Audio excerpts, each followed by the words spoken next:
Mala decisión. Escrito por Anaí Veloz. No querrás que te lo cuente. Había sido una noche fantástica, pues por fin habíamos podido ser los estelares de tan famoso centro nocturno. No les mentiré, pero me sentía toda una celebridad. Le pedí a Sergio, el vocalista y representante del grupo, que fuéramos a los camerinos, pues ahí nos estarían esperando para recibir nuestra paga. Pero justo cuando íbamos en camino, un grupo de jovencitas nos detuvo para pedirnos algunas fotografías. Aceptamos de inmediato, y cuando estábamos por seguir nuestro camino, llegó Antonio, el baterista del grupo, con 4 muchachitas que a simple vista se podía notar que eran menores de edad. Sergio le quiso llamar la atención, porque no podíamos perder la imagen, ahora que estábamos por alcanzar el estrellato, pero él se defendió argumentando que eran sus vecinas. Yo particularmente noté a una de ellas bastante nerviosa, pues apresuraba a las demás para irse del lugar. Después de solo 2 fotos y unas cuantas firmas, decidieron marcharse. Entramos a los camerinos y después de recibir nuestra paga, nos fuimos a descansar a casa. Recuerdo que eran cerca de las 9 de la mañana cuando Antonio me llamó. Bueno, Gabriel, siento mucho marcarte tan temprano. Está todo bien, Antonio, le dije al escucharlo bastante nervioso. ¿Recuerdas a las chicas de anoche, las que les comenté que eran mis vecinas? Sí, ¿qué pasa con ellas? Asesinaron a una de ellas saliendo del evento y las otras están heridas. ¿Pero cómo es posible si eran casi unas niñas? Mira, no sé bien qué pasó. Me han llamado a declarar y muy probablemente también te llamen a ti. Siento mucho lo que les pasó, pero ¿yo qué tengo que ver con eso, Antonio? Mira, tranquilo, Gabriel. Es solo una rutina, según dicen las autoridades, ya que encontraron en el taxi donde viajaba nuestro disco y varios póster. También revisaron los teléfonos celulares y las últimas fotos fueron las que se tomaron con nosotros. No te preocupes, amigo, todo estará bien. Después de colgar le informé a mi esposa lo que estaba sucediendo. Ella se puso bastante nerviosa, pues según decía que las autoridades tratarían de culparnos. Y al cuestionarla el por qué decía eso, ella se limitó a decirme que siempre pasa lo mismo en México. Los culpables quedan libres y a los inocentes son a los que meten presos. Traté de tranquilizarla porque solo me ponía más nervioso con sus comentarios. Pasaban las horas y nadie se ponía en contacto conmigo para declarar. Hasta casi las 6 de la noche, fue que Antonio me marcó nuevamente. Gabriel, te llamo para avisarte que todo está solucionado. No serás llamado a declarar. ¿Pero qué fue lo que pasó, Antonio? Las chicas salieron del hospital y le han contado a toda la policía. Afortunadamente para ellas fueron heridas superficiales. Qué pena que no pueda decir lo mismo de Saray. Sí, hombre, qué pesar. Le daré la noticia a mi mujer, que ha estado muy nerviosa todo el día. Por cierto, Gabriel, quería pedirte un último favor. Claro, dime, ¿en qué te puedo ayudar? Pues hoy a las 8 de la noche velarán en su casa Saray y me han pedido las chicas que si pudiéramos ir a tocar un rato a su funeral. Tus padres ya lo han autorizado. Lo siento, Antonio, pero realmente esto me tiene muy nervioso. Discúlpame, pero de verdad no puedo. No te preocupes, Gabriel, entiendo. Esto ha sido muy difícil para todos. No les negaré que hasta cierto punto tenía un poco de remordimiento por haberme negado a ir. Esa noche le dije a mi esposa que el remordimiento me comía por dentro. Quería en la mañana muy temprano para acompañarlos al panteón, ya que en mi ciudad es muy común quedarse velando toda la noche. Así que la mañana siguiente me preparé muy temprano para dirigirme a su encuentro, y como Antonio me había dado la dirección el día anterior, no tuve problemas en llegar. Lo que me pareció bastante extraño fue ver sentado en la puerta de la casa lo que parecía ser un cuerpo cubierto con una sábana guinda. Comenzaba a llenarme de temor, porque la calle estaba tan sola que no parecía un velorio. Decidí marcarle a Antonio antes de cometer la imprudencia de tocar a la puerta, y este me contestó bastante alterado. Antonio, estoy aquí en la dirección de la chica. Lamento mi comportamiento ayer. Espero me permitan acompañarlos al panteón. ¿Pero qué demonios haces ahí, Gabriel? Vete inmediatamente. ¿Pero qué pasa? Entiendo que están molestos, pero... Mira, Gabriel, voy para allá. Solo no dejes de caminar. Yo te encuentro en el camino. Empecé a caminar cuando a los pocos minutos Antonio hacía sonar el claxon para que me subiera a su camioneta.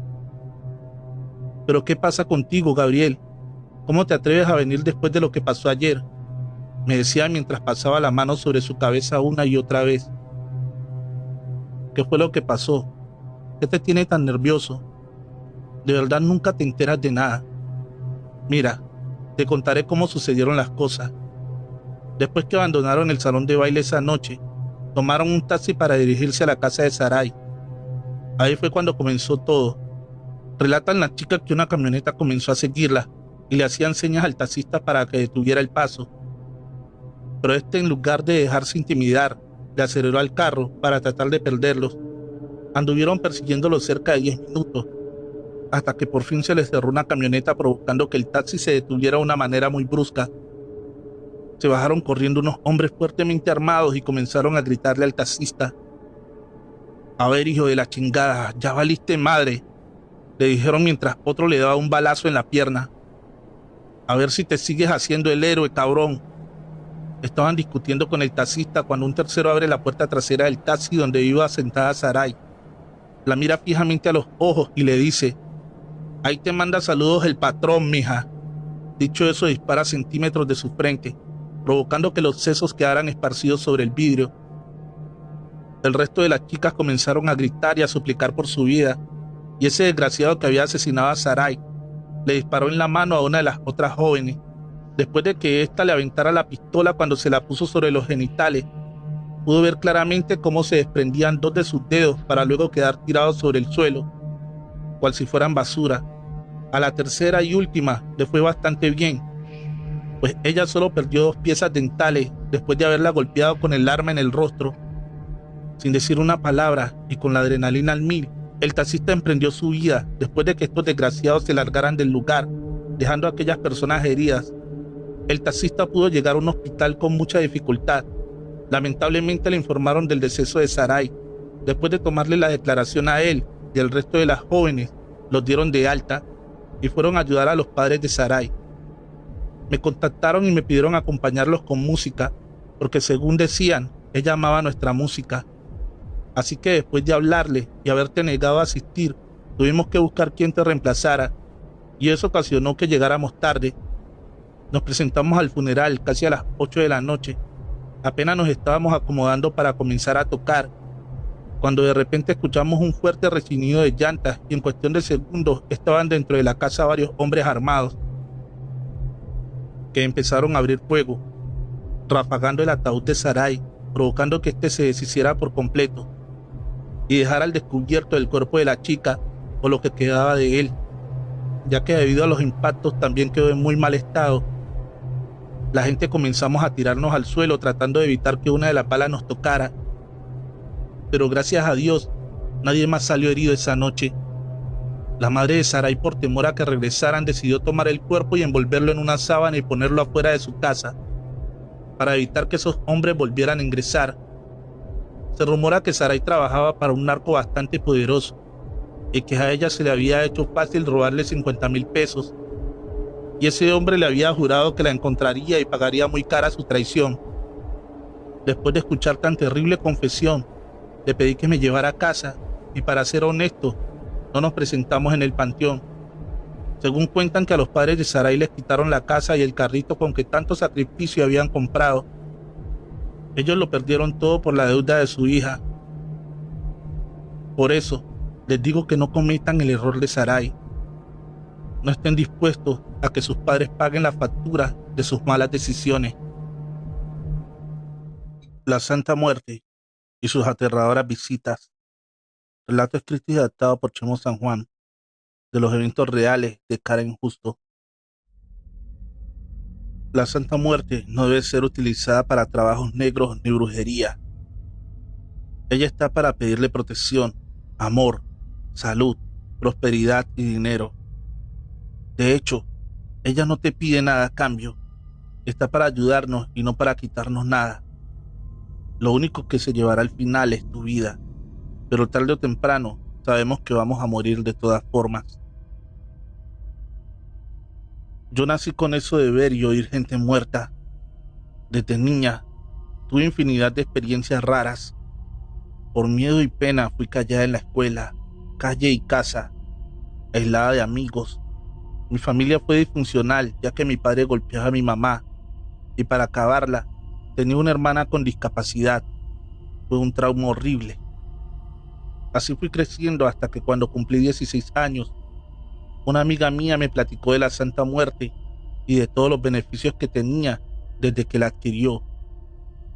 Aunque yo sabía que era de respeto y no era prudente molestarla, mi anhelo fue pedir que mi situación cambiara y esto me orilló a meterme en ella. Honestamente, fue algo que casi me costó la vida para salir de allí. Primeramente, mi amiga me presentó a su maestro de religión, quien era un tipo ya viejo, el cual tenía un solo ojo, prácticamente, y estaba deforme, pero su mirada era penetrante, te hacía sentir rara. Enseguida que me vio, dijo muchas cosas que nadie más sabía de mí, de mi situación y demás problemas, y aparte me afirmó que él me podía ayudar según con ello. A mi hermana discapacitada los doctores le habían dado poco tiempo de vida y en sí yo anhelaba que viviera más y curarla. Ahora se la encomendé a la niña blanca. No dudé en rezarle. Enseguida le pusimos un altar, ofrendas y demás cosas. Mi papá se enteró y casi me mata a golpes porque nunca estuve de acuerdo en adorar a un dios pagano. Así que antes de ponerle el altar, hicimos un ritual sin importarme los golpes y el dolor. Yo quería morir y nacer de nuevo y que todo fuera distinto. Al inicio, le prendimos inciensos y todo tipo de veladoras. También curamos un bulto de ella o imagen y un cuadro. Todo esto acompañado del Señor. Ese se llamaba Luis. Y juro que durante este proceso yo sentía como si alguien nos vigilara, como la presencia de alguien que no era vivo o de este mundo. Había una energía inexplicable, rara, así como mala. Por fin terminamos el altar y a partir de ese día le poníamos ofrendas, manzanas, cigarros, vino, flores, y de pronto de un día para otro obtuve la habilidad de leer las cartas, barrer a las personas con ramas y hacer trabajos de curación como de hechicería. Guiada por ese hombre, aunque también la sensación de que alguien estaba conmigo en todo momento, no desapareció. Al contrario, se hizo más fuerte con el tiempo. No tardó mucho en correr esta noticia por mi pueblo. Así como me gané muchas amistades, también perdí otras, pues mi aspecto físico se empezó a tornar extraño. Mi delgadez era exagerada y mi cara, ni cómo explicar. Yo parecía un ser extraño, así como el padrino de mi amiga, pero yo me sentía bien, no me importaba en nada que me compararan con un monstruo. La gente llegaba y llegaba para que le estudiara sus males. La mayoría eran trabajos negros por envidia o resentimientos. Casi no dormía porque a mí era la que me atacaban por las noches los demonios de estos humanos. Si dormía, temía no despertar. Las personas que les hacían la brujería se daban cuenta que yo ya estaba deshaciendo sus amarres malignos y comenzaban a desatar su furia y mandaban demonios a lastimarme. Todo marchaba muy bien. La gente salía satisfecha de allí. Su mejoría era notable y me lo agradecían. Eso sí, yo no cobraba un solo centavo. Me acostumbré a convivir con ella, la santa, pues yo la escuchaba a todas horas y a veces hasta la veía con mi familia, a quienes empezó a volver devotos cuando sanó a mi hermana y nuestra vida cambió por completo. Pasaron unos meses, perdí mi don, las cosas empezaron a cambiar. Mi padre se quedó sin trabajo y nos empezó a ir muy mal en todo. Enfermedades, problemas, cosas horribles. Mi hermana menor empezó a tener alucinaciones. O eso pensábamos nosotros. Decía que veía a la muerte cerca de su cama, que se sentaba en sus piernas y se burlaba de ella tirándole su Biblia. Luego como que alguien la poseía seguido, pues ella en ciertas noches se retorcía y hasta como que levitaba, y algo en su interior trataba de salir. Mi hermana en su desesperación me dijo que se iba a deshacer de todos los dijes y escapularios, pues ella ya no quería saber nada de la religión de la Santa Muerte. Mi papá me dijo que el día que resbaló del andamio en su trabajo de albañil, se cayó de una altura considerable y se desmayó. Dice que alcanzó a escuchar una risa macabra como de un ser maligno, que le decía que nada es gratis y que con una vida se cobraría. Viendo todo ello, mi hermana mayor Laura también me dijo: por favor, date cuenta que todo lo que está pasando es desde que llegó la santa aquí a la casa. Desde que tú la trajiste, yo no le hacía caso. En ese entonces yo comencé a platicar con un chavo que en su desespero formó parte de mi creencia. Me dijo que él sabía que todo lo que me estaba pasando era por eso, y que me podía echar la mano, pero yo me resistía. Ya tenía miedo de que algo lastimara a mi familia y estaba confundida, hasta que me di cuenta que mi mamá se estaba enloqueciendo. Fue como opté por la ayuda de ese chico. Me llevó con una señora. Su apariencia era como una gitana. Se llamaba Guadalupe. Enseguida que me vio, tembló. Uy, hija, estás muy mal.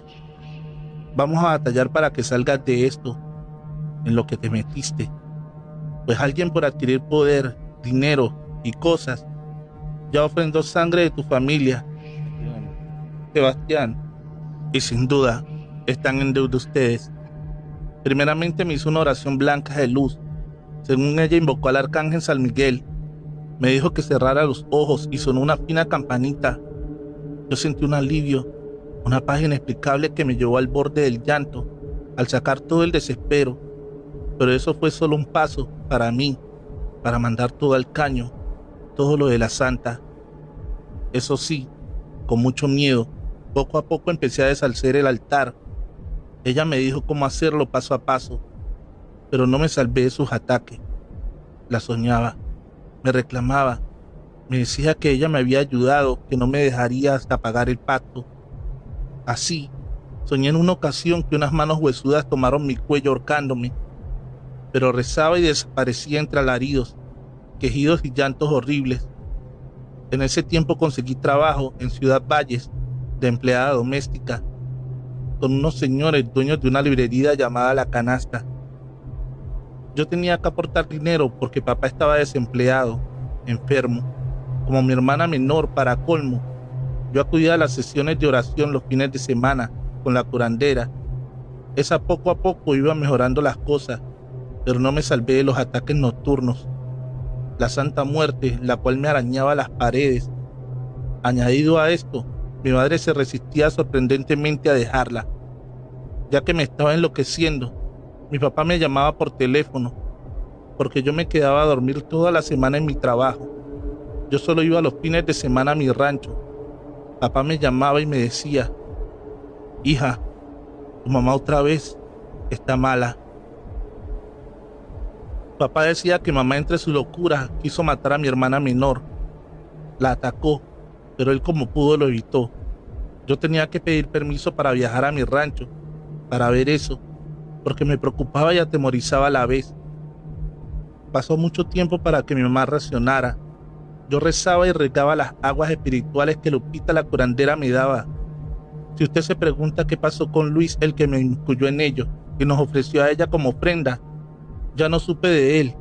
De la nada desapareció. Pareciera que nunca existió, y me ofrendó a mí y a la Santa Muerte como pago de un pacto. Fueron tiempos de desespero.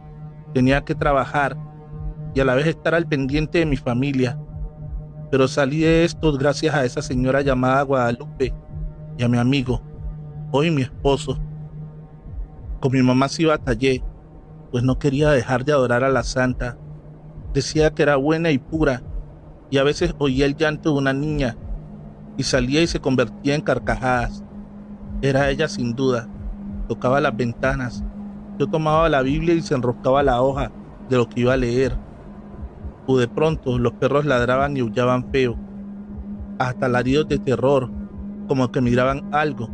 El viento soplaba fuerte, se caía mi cuadro de la Virgen, la cruz con mi Cristo era como un exorcismo, pero mi Dios pudo más y salí de esto. Mi mamá comprendió todo y le dijo a la santa: vete de mi casa, esta casa es de mi Dios, vete. Así de a poco nos fuimos recuperando. Yo me casé con el chavo ese que me ayudó, se llama Mario, y seguimos ayudando a mucha gente que al igual que nosotros está equivocada. Hace poco perdí a mi bebé y en el hospital me encontré a Luis. Yo estaba atemorizada y él me preguntó que cómo estaba y le dije bien. Él, mirándome profundamente, me dijo: recuerda que no estás sola, aunque no quieras, hay alguien que te cuida, pero no temas que ya se pagó tu deuda con sangre. Lamentablemente no fuiste tú y fue tu bebé. Yo caí de rodillas y entendí que ese señor usó a la niña blanca para fines oscuros, pero injustamente mi bebé pagó con su vida, un inocente que nada tuvo que ver, y desde ese día, ese maldito se perdió para siempre. Y día a día me lamento el saber que la santa no era mala, pero ese maldito por su ambición pactó con mi sangre y me quitó al final lo que más amé. Ahora estoy arrepentida y sé que nunca más pediré nada de lo que me merezca en esta vida. Esta es mi experiencia con la Santa Muerte, a quien respeto, pues no es mala, solo que gente miserable la ocupa para propósitos distintos. Recuerda que la mejor forma de apoyar este canal es dejando un like y un bonito comentario. Eso nos ayudaría a que YouTube nos siga recomendando. Si aún no estás suscrito, te invito a que le des fuerte al botón de suscripción y actives la campanita de notificaciones para que no te pierdas más historias como esta. Fue allí cuando se descubrió que él era uno de los tantos nahuales del pueblo, pues estaba claro que había muchos. Moroleón, pueblo de nahuales, relato escrito y adaptado por Chemo San Juan, de los eventos reales de Marcos Gómez. Historias de nahuales se cuentan en todos lados, muy aterradoras, otras difíciles de creer, pero esto que pasó en el estado de Guanajuato, México, y sus alrededores, deja mucho a la imaginación. De joven mi padre nos contaba muchas de estas historias, como sacadas de ultratumba, de seres con la capacidad híbrida de mutar y transformarse en algún tipo de mamífero u ave, con capacidades exclusivas, así como habilidades impresionantes y una fuerza descomunal. La familia decía que eran seres creación del diablo y que de alguna manera o por algún motivo se establecieron en límites con el estado de Querétaro, así como en la sierra o bajío del estado de Guanajuato. Recuerdo que después lo comprobé en mi juventud, cuando fui de vacaciones. Temerosa se observaba la gente de mi pueblo y apresurados estaban todos en esa noche que sabían habría luna llena. Unos corrían a la iglesia, otros a cuevas, unos más abajo de la cama.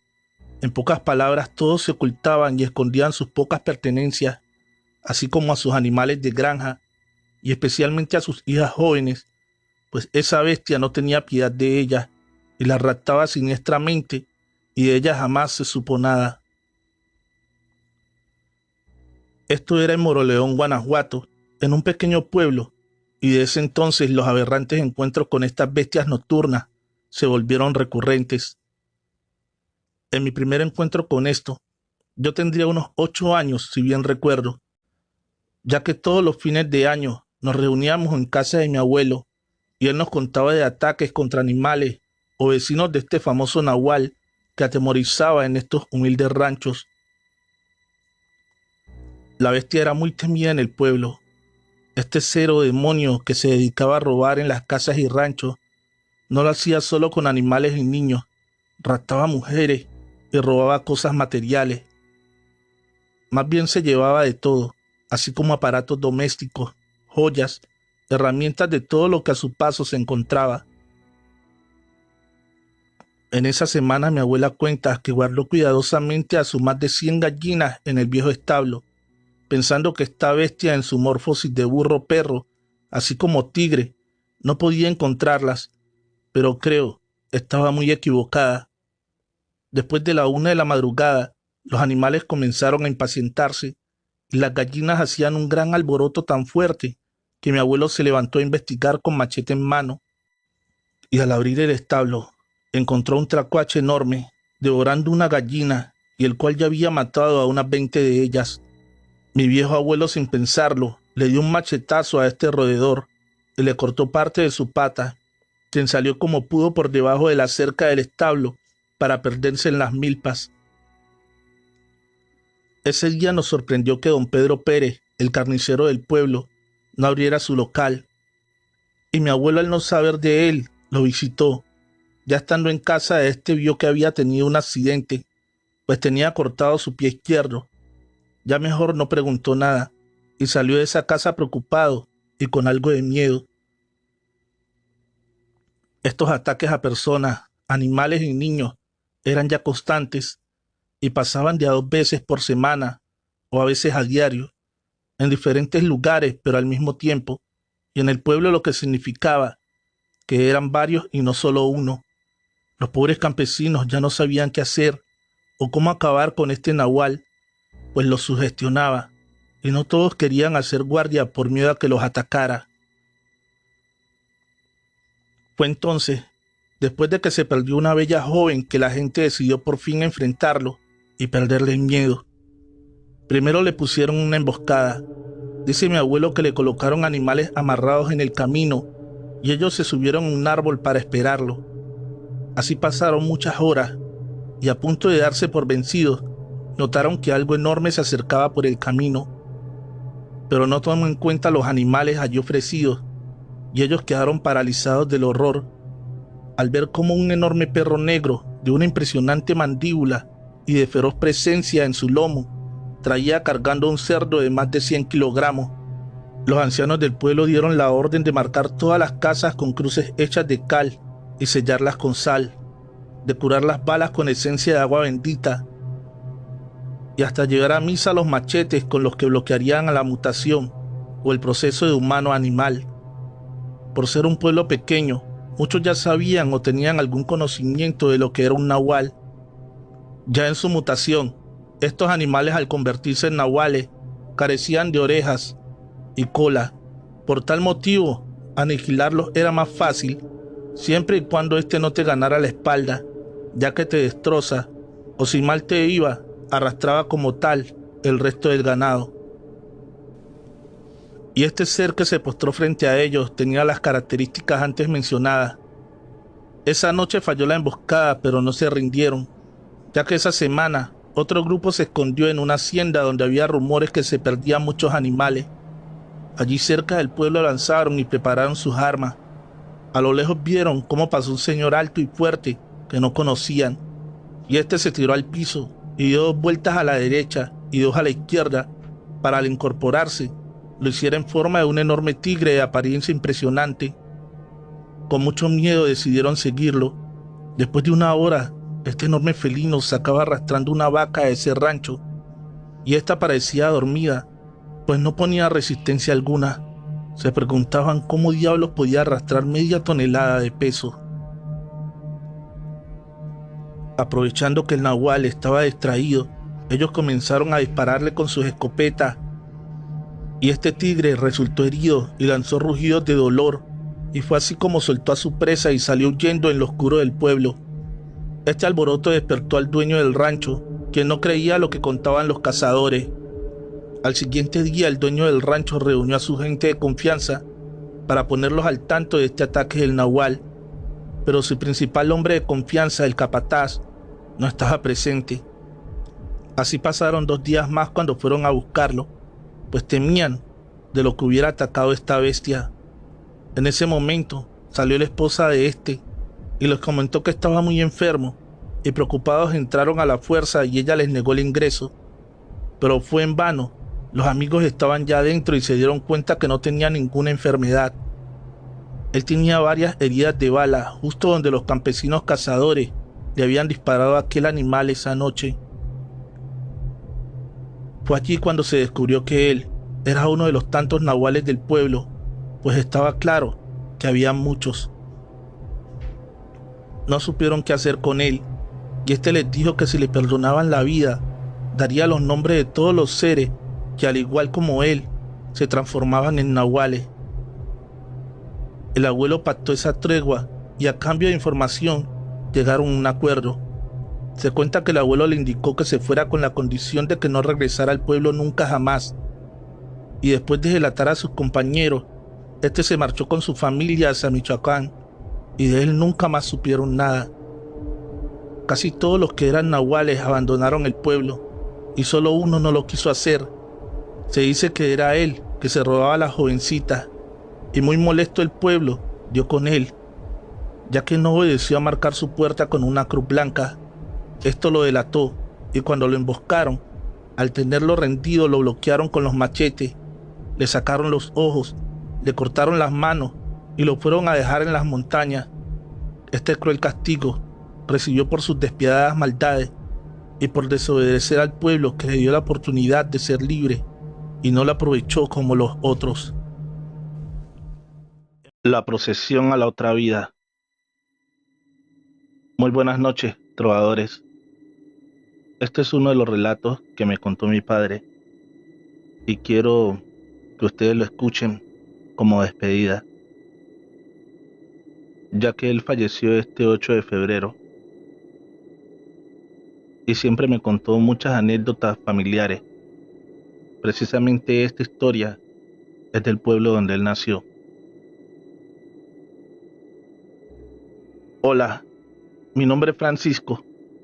La historia que quiero contarles sucedió en un pueblo de Colombia, por allá en el año de 1978.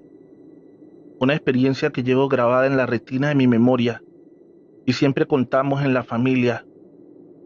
Todo comenzó en los tiempos de la Semana Mayor de la iglesia, la conocida Semana Santa, donde se hacen diferentes actividades cada día. Durante esa semana, todos íbamos a misa. Cuando estábamos en casa, veíamos diferentes películas que narran la historia de los personajes de la Biblia. No comíamos carne, ni otros alimentos que según no se debe para respetar estos días sagrados. Es precisamente en esos días que se da la procesión de la otra vida. Esta sale después de medianoche, cuando termina la procesión del Viernes Santo. Se dice que son ánimas en pena, que deambulan ese día santo y se llevan a sus filas a quienes no respetan los días sagrados. ¿Por qué sé esto? 2 Semanas Santas pasadas la vimos con mi abuelo. En las del año anterior, debíamos ir al monte a trabajar, un sembrado que tenía mi abuelo en una finca lejos de casa. Debíamos pasar algunas trochas y caminos empedrados. El trabajo se extendió. Tuvimos que volver a casa el Viernes Santo, tarde de la noche. Nos dieron las 24 horas. Mientras caminábamos, pude ver unas luces a lo lejos entre algunos árboles. Subimos una pequeña loma para acercarnos y ver de qué se trataba. Mi abuelo, al ver, se llenó de espanto y un frío siniestro me recorrió todo el cuerpo. Él inmediatamente me tapó la boca con una mano y me hizo señas de quedar en silencio. Los que pasaban eran una multitud de personas con capuchas negras que ocultaban su rostro. Llevaban antorchas y se escuchaban cantos antiguos como de iglesia y susurros adelante y en la parte de atrás, como si fueran rezando algún tipo de oración. Cabe decir que se sintió un olor nauseabundo que mi abuelo después me dijo que era azufre, mezclado con el aroma de los muertos cuando están descomponiéndose. Estuvimos tirados en aquella loma por un buen rato para que no nos vieran. Cuando ya nos escucharon, reanudamos el paso y seguimos más rápido para llegar a la casa. Lo que nos movía era el miedo, pero mi abuelo era una roca e iba rezando el Padre Nuestro, la Magnífica y todo lo que le llegara en recuerdos. Eso fue el año pasado. Así que en la familia y a los vecinos siempre cerca de Semana Santa, mi abuelo les contaba esta historia, aunque mucha gente no le creía. Había varios vecinos particularmente que se burlaban y decían que la procesión de la otra vida no existe. Además no respetaban los días santos y la pasaban tomando como si fuera una fiesta de cantina. Decían que querían ver la procesión de la otra vida cuando llegara el Viernes Santo. Así fue pasando la semana hasta que llegó el día esperado. Pasaban por la casa y le decían a mi abuelo que le iban a demostrar que era un mentiroso. Mi abuelo, siendo tranquilo, les decía que respetaran ese día sagrado, que la curiosidad puede ser la perdición de los hombres, y si la procesión de la otra vida los encuentra, se los llevaría. Llegada la noche empezaron las misas y la gente del pueblo celebraba el Viernes Santo. Se rezaba, cantaba y se alababa la vida y la muerte de nuestro Señor Jesucristo. Cuando fue el momento de la procesión, los que se burlaban y decían que era mentira, se fueron a sus casas. Terminada la procesión, la gente del pueblo llegó hasta la iglesia y se dio por terminado el Viernes Santo. En la mañana buscaron a mi abuelo los hombres que se burlaban de él. Entraron a la casa y cada uno traía consigo un costal con algo envuelto. Cuando lo sacaron, eran huesos de muertos. Todos dijeron lo mismo, que escucharon que la procesión seguía en la calle y llevaban antorchas, candelabros y velas para iluminar, que una vecina conocida tocó la puerta y pidió que por favor le guardara el candelabro, que mañana pasaba por él, porque estaba muy cansada. Los que recibieron dijeron que sí, y en la mañana el candelabro era un hueso. A todos les pasó igual. Mi abuelo, siendo un hombre calmado, dijo que debíamos ir a la iglesia a contarle al padre Lucas. Cuando llegaron, le contaron todo al padre, y este al ver los huesos quedó impresionado y tomó su crucifijo fuerte entre las manos. Pero al ser un hombre de fe, que había participado en innumerables ritos de la iglesia, ahuyentando seres malignos, conocía lo que se debía hacer. Le pidió a los hombres que debían llevar un niño Auca, que era un niño sin bautizar. Luego debió confesarlos, celebrar una misa para ellos, y lo último dependía de cada uno. En la noche el ánima que entregó los huesos iría a reclamarlo, llevándose su alma para hacerla parte de la procesión de la otra vida. Ya estando de noche, todos estuvieron en casa de mi abuelo. Los huesos eran otra vez candelabros, no sabemos cómo, pero debían tirarlos a los pies y decir que los vivos no caminan con los muertos. Además de hacer gritar al niño Auca, cuando dieron las 12 de la noche y tocaron la puerta, el ambiente se puso frío y se nos enchinó la piel. El miedo que se sentía no los movía a abrir la puerta, pero uno se armó de valor y salió a encarar el alma en pena. Esta pidió los candelabros, pero él hizo lo que dijo el padrecito y se los tiró a los pies. Luego le dijo que los muertos no caminan con los muertos. Fue un grave error porque se equivocó, y esta se alejó con una risa macabra de mujer hasta desaparecer. Al otro día ellos amanecieron demacrados. El miedo no los dejó dormir. No salían de la iglesia, pero en la semana murieron mientras dormían. Mi abuelo dice que se los llevó la procesión a la otra vida, y yo le creo, porque en cada Semana Santa que ha vuelto, mi abuelo y yo los vimos desde adentro de la casa, en las filas de la procesión, sosteniendo los candelabros. Este relato me fue contado por mi padre, Manuel Gerardo Hernández Moreno, a quien hoy despido y le doy gracias por ser un padre muy amoroso. Además de ser uno de los motivos por los cuales cuento historias de terror, porque desde niño me despertó el gusto por esta temática. Feliz noche, trovadores, amantes de cuentos de terror.